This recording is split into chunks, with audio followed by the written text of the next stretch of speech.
মহাপুৰুষৰ জন্মস্থান, ইয়াক লৈ আমাৰ আবেগ আছে।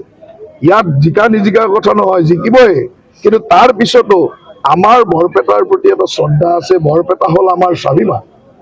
বৰপেটা, বৰদোৱা এইবিলাকক লৈ আমি এৰি দিব নোৱাৰো নহয়। আমাৰ কথা হ'ল যে এই যিগিলাখন আগ্ৰাসনকাৰী, এই আগ্ৰাসনকাৰীক উচিত প্ৰত্যুত্তৰ দিবৰ কাৰণে আমাক বৰপেটা, বৰদোৱা এইবিলাক আমাৰ স্বাভিমান, আৰু এই স্বাভিমানৰ কাৰণে আহিছে। ইয়াত ইলেকশ্যন অলৰেডি জিকিলে।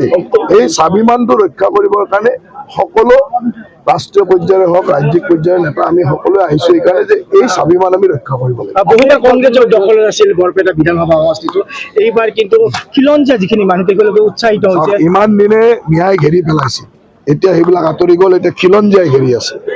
এতিয়া খিলঞ্জীয়াৰ অস্তিত্ব আছে, ইয়াত খিলঞ্জীয়া আছে। গতিকে খিলঞ্জীয়াইতো ভাৰতীয় জনতা পাৰ্টি অসম গণ পৰিষদকে জিকাব। স্বাভিমানৰ কথা কৈছে, সঁচা কথা। তাৰ সমান্তৰালকৈ যিখিনি বেদখল আছে এটা ভয়ংকৰ কথা।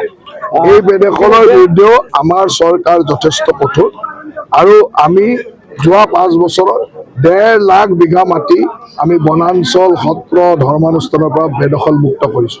আৰু অহা চৰকাৰৰ দিনত আমাৰ লক্ষ্য হ'ল যে 1 ইঞ্চি মাটিও যাতে বেদখলকাৰীৰ কবলত থাকিব নোৱাৰে, তেনেকে আমি কাম কৰিম। বৰপেটা সমষ্টিত যিখিনি বেদখল আছে, যি বেদখল আছে বেদখল উচ্ছেদ হ'ব, আৰু যি আমাৰ প্ৰাপ্য মানুহ আছে তেওঁলোকক মাটিৰ পট্টা দিয়া হ'ব। দুটা কথা, এক হ'ল মাটিৰ পট্টা দিয়া অধিকাৰ আমি দিম। যিসকল মানুহ প্ৰাপ্য, যিসকল মানুহ খিলঞ্জীয়া মানুহ, যিসকল মানুহ ভাৰতীয় মানুহ, যিসকল মানুহ সনাতনী মানুহ, তেওঁলোকক মাটিৰ পট্টা দিয়াটো আমাৰ দায়িত্ব, আৰু সেই দায়িত্ব পালন কৰিম। আৰু আগ্ৰাসনকাৰী, বেদখল কৰা আগ্ৰাসনকাৰীক ইয়াৰ পৰা উচ্ছেদ কৰিম। আছাৰুদ্দিন ওৱেইছিৰ পৰা আদি কৰি বদৰুদ্দিন আজমলৰ পৰা অখিল গগৈৰ পৰা গৌৰৱ গগৈলৈ সকলোতো অসমখনক গ্ৰাস কৰিব আহিছে। গতিকে গ্ৰাস কৰাৰ চেষ্টাটো তেওঁলোকৰ চলি থাকিব। কিন্তু আমিও লাচিতৰ দিশৰ সৈন্য নহয় জানো? আমিও লাচিতৰ দেশৰ সৈন্য, আমিও মহাবীৰ চিলাৰায় দেশৰ সৈন্য। গতিকে এইবিলাকৰ আগ্ৰাসনকাৰীক একদম মোগলক খেদা আমাৰ বহুত অভিজ্ঞতা আছে। গতিকে মোগলক আমি খেদিম।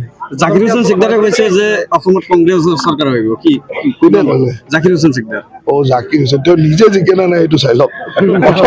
প্ৰথম মই কৈছো যে তেওঁ নিজে জিকে নে নাই সেইটো খবৰ আপোনালোকে বেছি ভালকে পাব। এই খবৰটো লৈ লওক। পুনৰ বিজেপি চৰকাৰ হ'ব। বিজেপি চৰকাৰ এইবাৰ বিশাল সংখ্যাৰে হ'ব। বিজেপি মিত্ৰ দলৰ চৰকাৰ বিশাল সংখ্যাৰে হ'ব। নলবাৰীৰ 3টা সমষ্টি কি হ'ব? নলবাৰীৰ 3টা সমষ্টি জিকিব।